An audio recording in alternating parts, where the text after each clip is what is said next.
Memang ini sesuatu yang boleh dikatakan misteri Allah itu ya. Ini misteri Allah.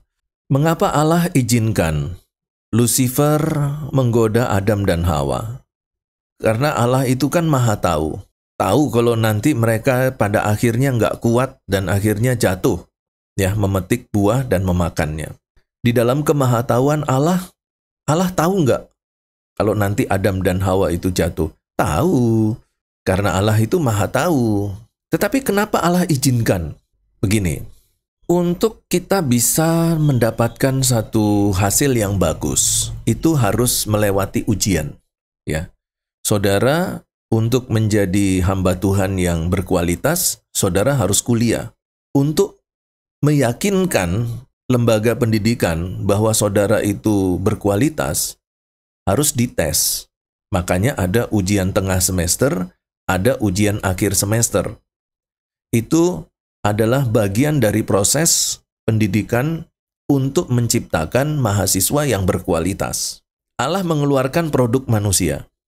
Kalau Allah itu subjektif, maka dia katakan, ya sudah, saya akan lindungi manusia, manusia akan menjadi makhluk yang suci, tidak tersentuh oleh sesuatu yang jahat. Nah, entah bagaimana Allah berpikir bahwa produknya itu harus melewati ujian untuk sampai kepada produk yang genuine, yang berkualitas. Maka dibutuhkan sosok lain di luar Allah sebagai satu alat atau sebagai satu instrumen untuk ujian. Ya, karena itu kemudian iblis diizinkan untuk mencobai. Nah, dalam konteks tertentu ada yang bertahan, ada yang menang, tetapi ada juga yang gagal. Dalam hal ini Adam dan Hawa gagal. Karena kegagalannya, maka salah satu konsekuensinya adalah kita terkena dosa keturunan.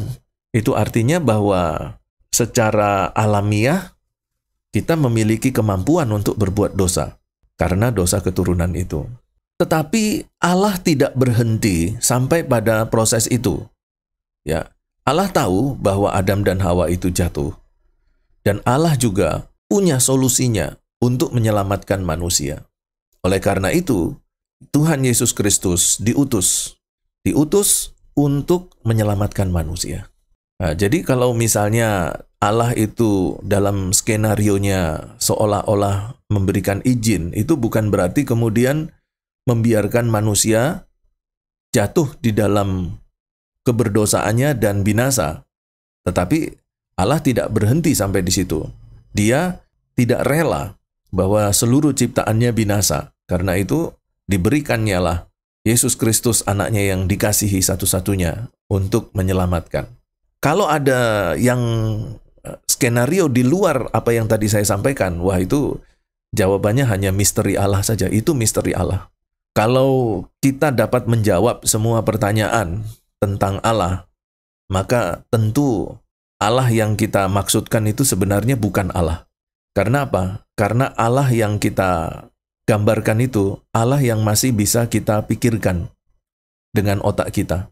Allah yang bisa dipikirkan dengan otak kita itu sesungguhnya bukan Allah yang asli. Allah yang asli adalah Allah yang tidak terfikirkan oleh otak kita. Nah, apa yang tidak terfikirkan dalam diri Allah oleh otak kita, itulah yang disebut dengan misteri ilahi. Misteri Allah. Tidak terpecahkan.